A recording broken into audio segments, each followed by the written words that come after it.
When you were first uncovering some of your own trauma and going deeper on your own issues, what were some of the questions you were asking yourself to uncover that trauma?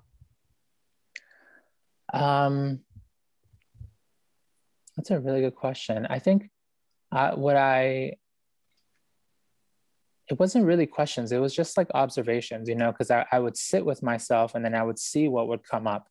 And I think what came up really often, like I think, have had a lot of hardships in my life, but the only real point of trauma was like just dealing with poverty as a child. Like I don't think we really realize, like oftentimes we think of trauma as being interpersonal, like someone hurt someone else. But there are also like society-based traumas that are being like inflicted on families.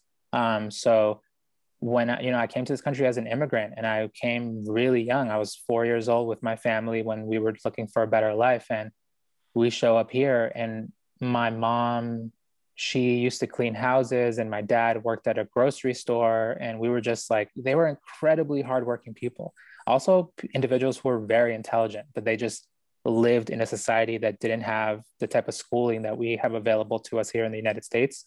Um, but like living in a way where like there was just so much stress that my parents were going through trying to pay the rent, trying to put food on the table. And I saw how much like friction that created in their relationship. And what was really interesting was I grew up thinking that I was like, man, are my parents really right for each other? Because they're always fighting. But then as I grew up, I later saw that it actually wasn't like their love for each other was real. It was just that their situation was so difficult, not having money, um, that it like put too much pressure on their love. And now that I see them, now that I've grown up, my brother's grown up, my sister's grown up, they don't have to take care of us, and we actually support them too.